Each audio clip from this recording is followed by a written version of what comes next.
I am trying not to wait on anybody. I want to make sure that we were connected. And because I'm trying to do this both on YouTube Live and Facebook Live. So, for those who get a chance to see this, I'm on day 7. What a wonderful number of the day that we're on this series talking about the Titus 2 woman, where all thou. I am talking to women who are ministering to other women. And I'm also talking to women who may be challenged in some of these issues that I'm talking about. Now, this one right here, Flesh-Addicts, remember I told you, I don't know if it was last night or when, because so much has been going on since the last time I was on here. But I want to talk about this first part of this message today, talking about Flesh-Addicts. Now, everybody know I'm not talking about no flesh-eating person.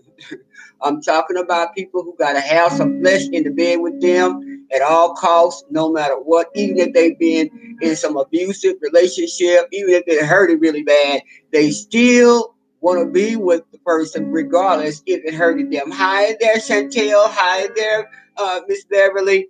But anyway, I wanted to talk about those relationships that are pain-based. Okay, and so get a chance, please share this with those who you know that may be going through a challenge, or who you know that may be suffering with some type of pain-based relationship. Now remember, this don't have to be no man, because we got women who are emotionally attached to other women. We've got men who are attached to other men. But I'm really doing the Titus 2 movement for those that are just having an opportunity for the first time to get on here. I'm doing the Titus 2 movement, and I want to stay in this vein because in this last day, we don't have enough women practicing the Titus 2 movement. I'm really, really concerned about that. So, in my plight to really, really send back hope to those women who may be in violent situations like I once was on September 6th. My children's father took that 12 gauge shotgun at close range and blew out my face. I was only 18 years old, but I had a whole lot of pain going on. And remember, we've been talking about emotional fitness as well. And so I want to make sure that I talk about these issues that many women and young girls go through. So my Titus 2 movement is to make sure I hope that some of these messages will get to those who are women ministry leaders, those pastor, first ladies who are dealing with women who are going through a lot of trauma. And so I wanted to share that before I get into this message, and prayerfully you'll be able to share this on this issue of flesh addiction. Now, we know when I say flesh addiction, I am talking about sex. I am talking about somebody who wants the body in the bed.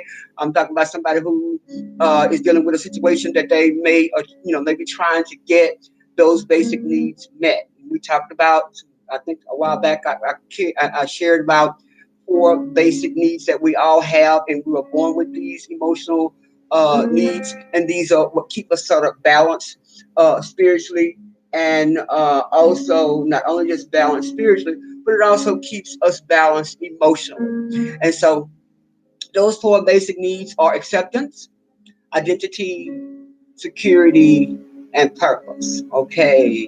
No, people can't get purpose. People can't even understand purpose until they understand these 4. Getting them to kiss one another. And so I want to hi there, Latrice. Good to see you. And I want to just kind of share about this pain-based part of it, because we have a whole lot of women who have just taken some of these relationships, don't care how much pain, don't care how unfaithful they have been, don't care how much they have betrayed them, but they just seem to want to stay in this type of relationships. Remember, I talked about in my last talk, I talked about emotional fitness. Remember, I was talking about those 3 main areas of emotions that we find ourselves over and over again, being driven by these emotions. Remember, I hope y'all are writing these things down so you can remember. Hey there, Miranda. Looking forward to seeing you tomorrow. And then, when we talk about emotional fitness, we're talking about love, we're talking about hate, we're talking about fear. And many of us are operating out of those particulars: the love, the hate, the fear. These are what drive our decisions. This is why a lot of women are in this type of emotionally driven pain category. I also talk about those four-letter types of realms that we be in when we get into these places. Remember, I talked about that we as women, we stay emotionally in this trauma if we don't get ourselves together about a last relationship or whatever. We're either dealing with lust, We dealing with love that we think is love, or we dealing with pain, and most importantly, we dealing with our painful past. And that's what's got us messed up. That's what's making us think that it's love, but it's painful past. I want you to make sure you stay tuned, because on tomorrow I'm going to be talking a little bit more about the sex part of it. Why it is that we want to feel that again. Why is it I just feel like, maybe he can make me feel like he did last time. Or maybe, my husband started doing some of the things that I enjoyed in bed with my boyfriend. After he got married, it looked like it ain't working out. It ain't feeling right. Well, I want to talk about why.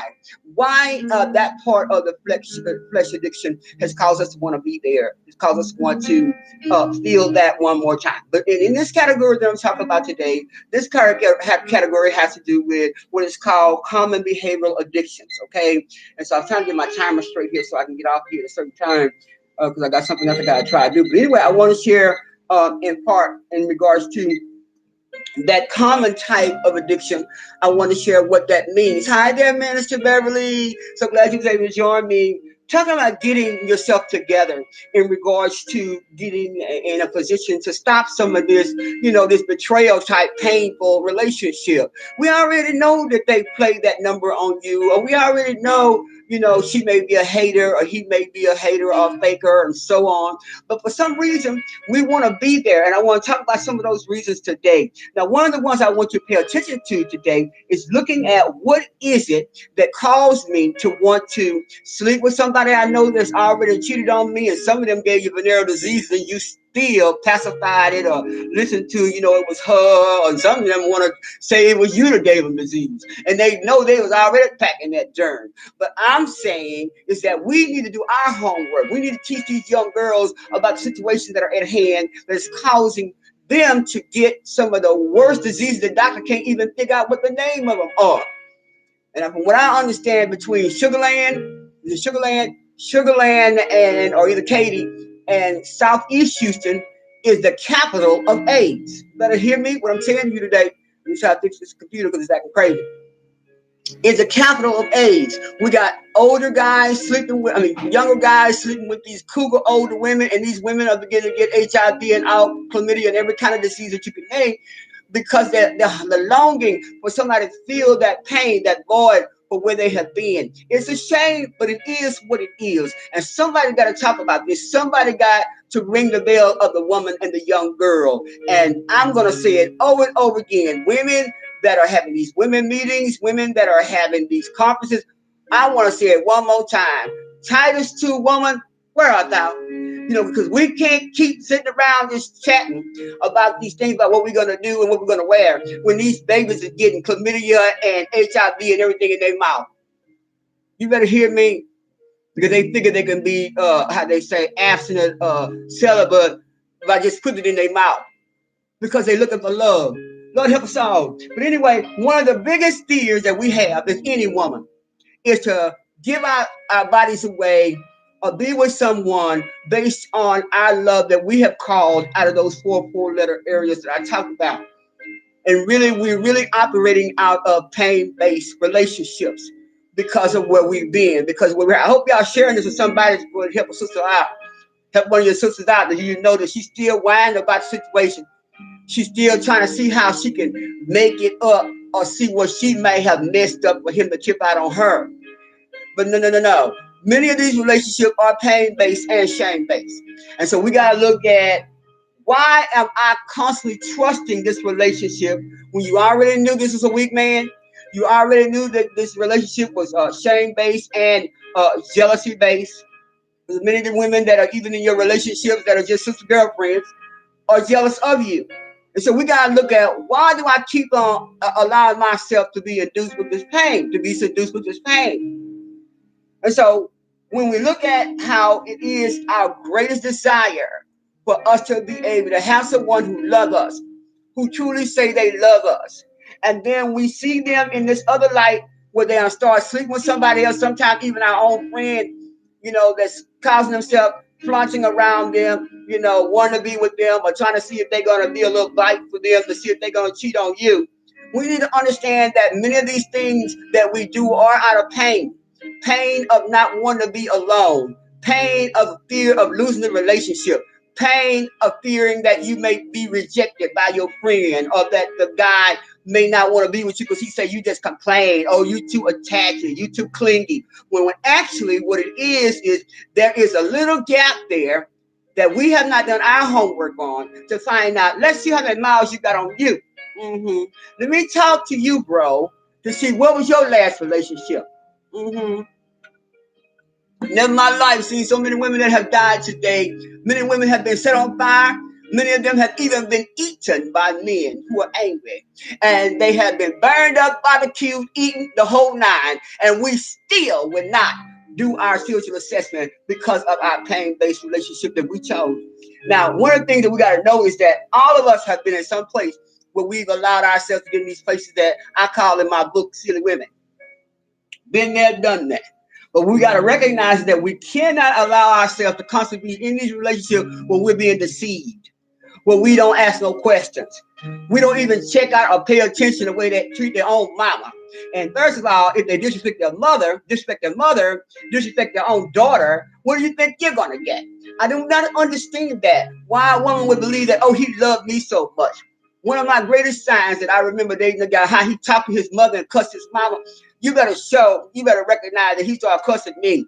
And I began to learn then that, hey, if you're going to treat your own mama that way, I can only imagine how you treat your kids. And then I later learned that he had left his kids, not just one kid, he had left several baby mamas.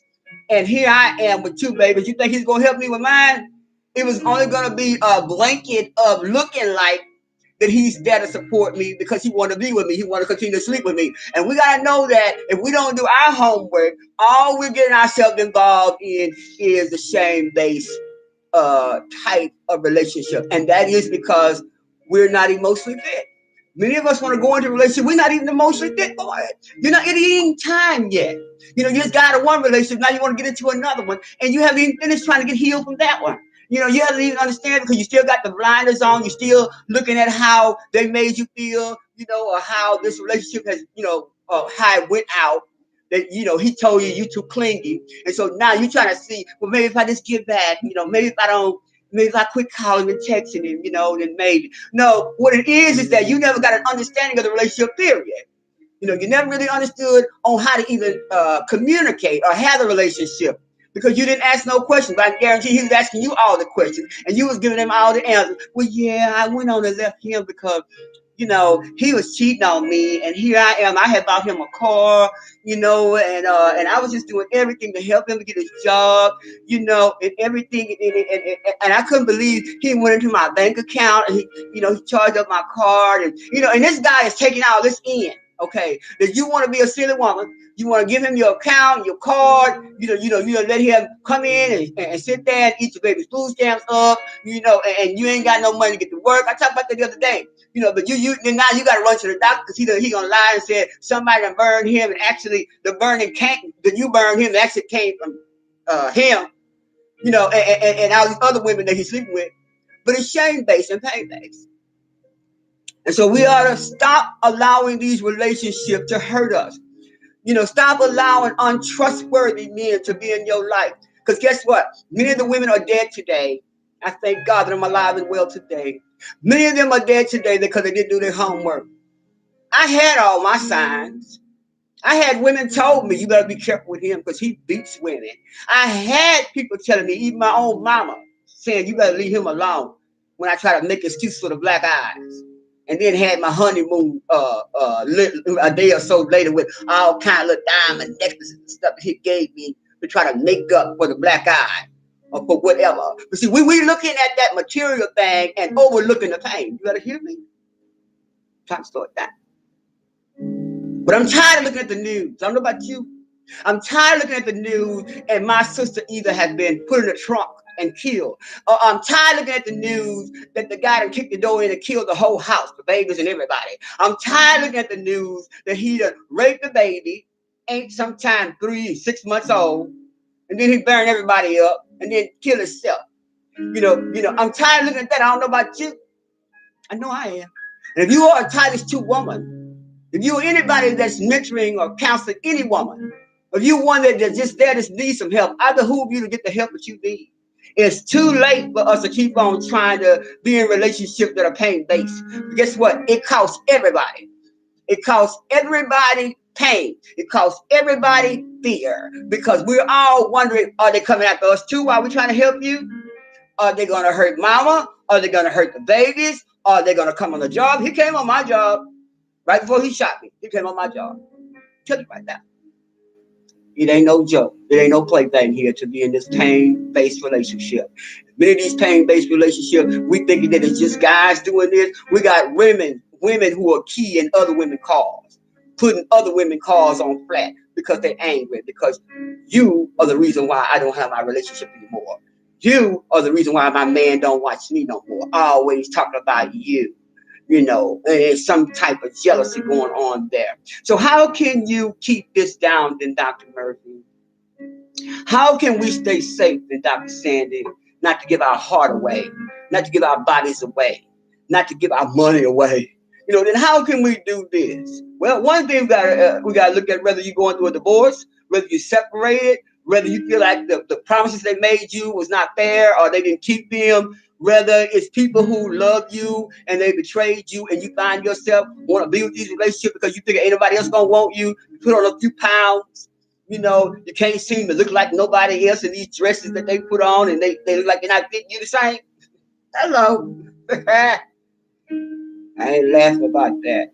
I'm working on it. But what I'm saying to you is that when we get hurt by these untrustworthy weak men, hi there, Virginia, good to see you.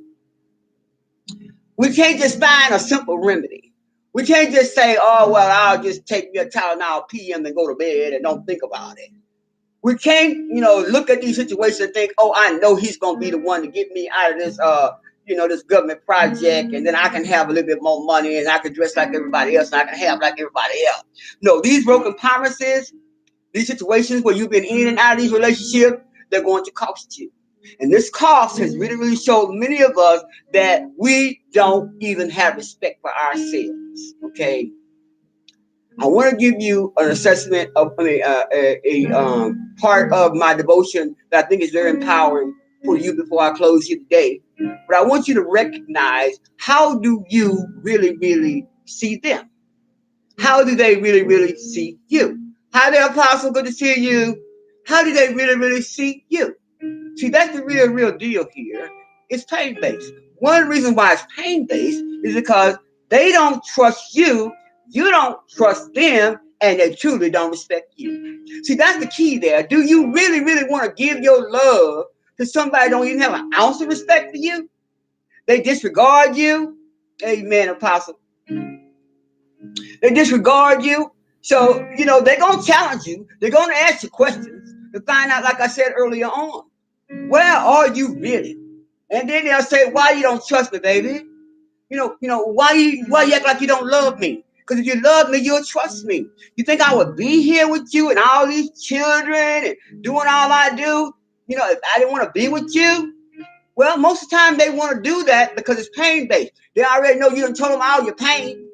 They already know you done told them all your shame. So there it is. So between pain-based and shame-based relationship, you're in a relationship with a man who do not respect you. Because if he respected you, he would never, ever do the things that he have done. Number one, he wouldn't call you out your name. Number two, he would not be coming up in there, laying up in there with your food stamps and your children. I never in my life seen so many women have men sleeping in that house, with these other daughters and everything in there. And these daughters looking better than them. And next thing you know, they chipping in there on your children and threatening them to kill the whole house. But you want to look at respect. Respect says, go get a motel and meet me there or something. Respect says, I'm not going to come in here and eat your food and you got all these babies up in here. Ain't nothing wrong with inviting them to dinner or nothing like that. Don't get it twisted. But I'm saying, every time you look up, they want to know when you're going to cook, when you're going to do, what you going to do. So he's using what he know he can as a free pass with you because you're a silly woman. I was a silly woman. I'm not trying to call you no name, but it's silly.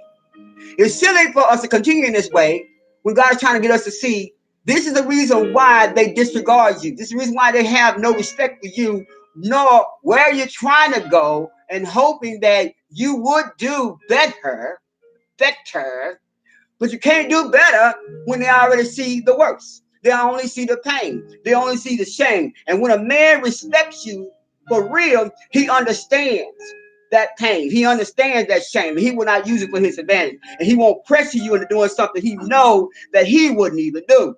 Okay? And in general, when he respects you, the more he respects you, this is when you'll be able to try to apply the trust to see whether or not if I can trust you with this pain. But many of us continue to take that pain-based relationship and it only grows to get bigger and bigger. And before you know it, there we are. That emotional fitness goes out the window. You have no muscle in your emotions. And before you know it, you're operating and making your decision on those three things I talked about. Love that is pain-based, hate that is from pain, and fear that is from pain and shame. Well, that's all I got to share with you today. We'll talk about tomorrow. We're going to part 2 to talk a bit more about the flesh addictions. Talk about why is it you want the bear in the bed, regardless of what he's done and what kind of disease he done given you or she done gave you. You know, flesh addiction is something else. Just want to feel somebody in that bed, right? So anyway, we'll talk about the sexual addictions of love. We'll talk about the compulsions, why we spin like we spin, and looking for someone to accept us. We'll also talk about the self-hate and the self-injury. I'm hoping I can close out to give you some solutions on self-care as well. I pray that, well, not tomorrow. It's not tomorrow because we're just on day 7. I only got 3 more days, 4 more days, 7 days. I got 3 more days to close this out from the day that I was shot. Okay, so on Thursday, I'm hoping I can hit that devil real, real hard to talk to you about some self-care by the time we finish. Hopefully, we finish up with the flesh addictions when I get ready to come back again. Don't know when I'm coming back. Want to invite you all out on September the 8th at 10 o'clock. I will be at the Empowerment Church in Port Arthur, Texas. Be down there kicking the door in on the enemy. And I pray that you all will be there and be my guests. Once you make it a girl day, so you can come and get some help because I'm going to be talking straight from Kingdom there about getting the women prepared about real, true relationships and knowing how to recognize and discern the enemy. And the other part of this, I pray, is that you get a chance to come and get some signed copies of my new books. I got about 3 more new books out. And give you the names of them, you got to be there. And so those that are women in ministry, you definitely want to be there to get those books because they're going to help a sister out. And especially those women who get these books. I really talk candid in this book. I talked about Jezebelic mentality I had when I was married and all the things that I tried to do to try to make sure that I flow in that pain-based mindset, wind up divorced. But guess what? It was probably the best thing that was for me because guess what? I wouldn't be able to talk to you like I'm talking to you right now. Real, raw, and real. And I believe that God has allowed me to be where I am today, such time as this, to help build better families and better relationships. So September the 8th at 10 o'clock a.m., I will be her guest there as the speaker to talk about some issues in regards to her theme. And her theme is Still I Rise. So you'll see the flyer here. I'm going to upload it in just a minute. I would love for you to be there to be my guest. And please, you get there, let me know you're there. Because I'm going to be giving away some free books too. So you want to be there. 10 o'clock a.m., Empowerment Church with Bishop and Janice Milo are the pastors. Amen. Apostle Milo. I guess that's all my notes here. I'm going to give you my devotion. I'm going to get off here. Okay, here's the devotion for today. I got it from He's Calling. And it says, in closeness to me, you are safe. Okay. In the intimacy of my presence, you are energized.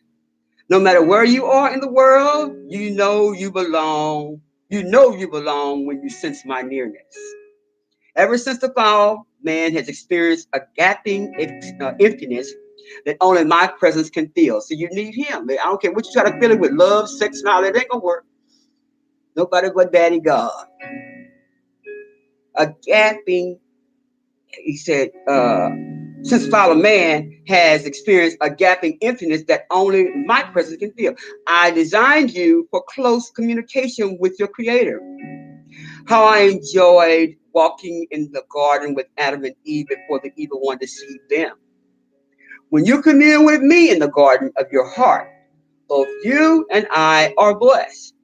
This is my way of living in the world through you.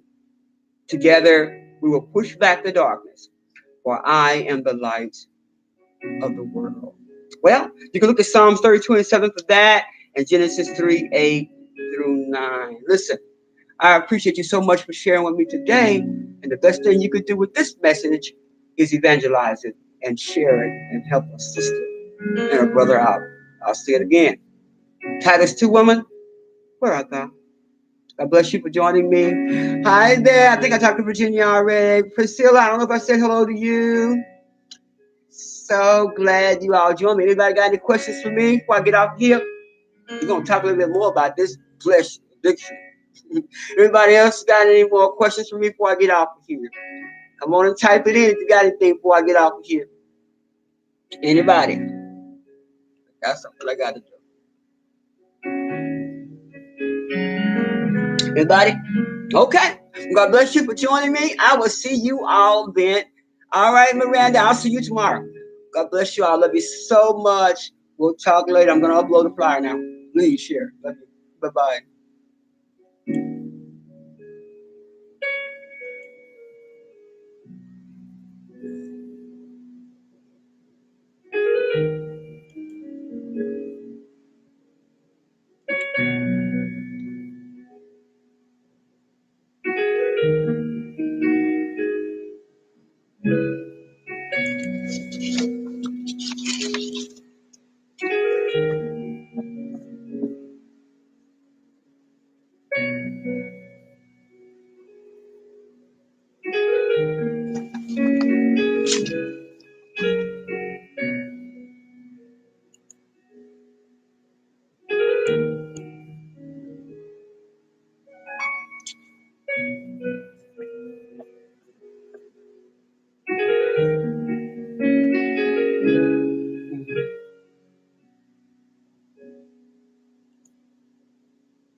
Got to turn y'all off. Okay, let's get you off of YouTube. I forgot about y'all trying to upload the flyer.